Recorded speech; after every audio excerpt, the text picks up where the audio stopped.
Pada pembahasan kali ini, kita akan mengenal berbagai jenis simbiosis. Simbiosis adalah hubungan antara dua jenis makhluk hidup yang hidup bersama. Simbiosis itu tersendiri terbagi antara tiga, yaitu simbiosis mutualisme, simbiosis komunalisme, dan simbiosis parasitisme. Simbiosis yang pertama adalah simbiosis parasitisme. Simbiosis parasitisme adalah hubungan antara dua organisme berbeda jenis yang menguntungkan satu pihak namun merugikan pihak lain. Sebagai contoh adalah kutu pada kucing. Hubungan simbiosis antara kucing dan kutu itu menyebabkan kerugian pada kucing, di mana darah kucing yang dihisap oleh kutu menyebabkan gatal dan penyakit pada kulit, sedangkan kutu mendapatkan makanan berupa darah dari kucing. Contoh yang kedua adalah benalu dan pohon mangga, di mana di sini pohon mangga dikerugikan karena kekurangan nutrisi dan membuat pertumbuhan jadi lambat. Tetapi benalu mendapatkan keuntungan karena mendapat makanan gratis dari pohon mangga. Contoh yang ketiga adalah sapi dan nyamuk. Karena hisapan darah oleh nyamuk menyebabkan gatal dan rasa tidak nyaman serta bisa tertular. Itulah kerugian dari sapi. Sedangkan nyamuk mendapatkan makanan dari darah sapi. Darah digunakan untuk bertahan hidup dan berkembang biak. Selanjutnya adalah simbiosis komensalisme.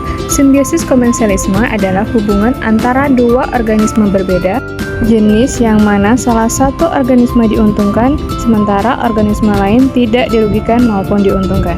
Contoh pertama dari simbiosis komensalisme adalah bunga anggrek dan pohon mangga, di mana bunga anggrek mendapatkan tempat tumbuh sinar matahari dan air untuk fotosintesis. Sedangkan pohon mangga tidak mendapatkan kerugian maupun keuntungan dari kehadiran bunga anggrek. Contoh yang kedua adalah tanaman paku dan pohon jati, di mana pohon paku mendapatkan tempat hidup, sedangkan pohon jati juga tidak dirugikan karena kehadiran pohon paku. Dan contoh yang ketiga adalah sirih dan tanaman kelor. Sirih merambat untuk mendapatkan cahaya, sedangkan tanaman kelor tidak dirugikan dengan kehadiran dari sirih. Selanjutnya adalah simbiosis mutualisme. Simbiosis mutualisme adalah hubungan antara dua organisme yang berbeda jenis namun saling menguntungkan antara satu dan lainnya. Contoh yang pertama dari simbiosis mutualisme adalah kupu-kupu dan bunga, di mana di sini kupu-kupu diuntungkan karena mendapatkan nektar dan bunga terbantu karena penyerbukan. Contoh yang kedua dari simbiosis mutualisme adalah hubungan antara manusia dan tumbuhan. Manusia dengan adanya tumbuhan mendapatkan oksigen, sedangkan tumbuhan karena adanya manusia mendapatkan karbon dioksida. Contoh yang ketiga adalah lebah dan bunga matahari, di mana lebah mendapatkan nektar dan bunga matahari terbantu karena penyerbukan. Kesimpulan dari pembahasan di atas adalah menunjukkan adanya hubungan parasitisme antara dua makhluk hidup, yaitu hubungan timbal balik antara dua makhluk hidup di mana yang satu pihak dirugikan dan satu pihak lain diuntungkan.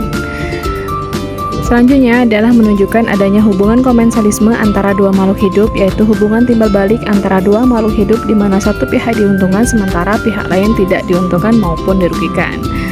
Pada video yang membahas tentang mutualisme menunjukkan adanya hubungan mutualisme antara dua makhluk hidup, yaitu hubungan timbal balik antara dua makhluk hidup berbeda jenis yang saling menguntungkan kedua pihak mendapatkan manfaat dari interaksi yang terjadi.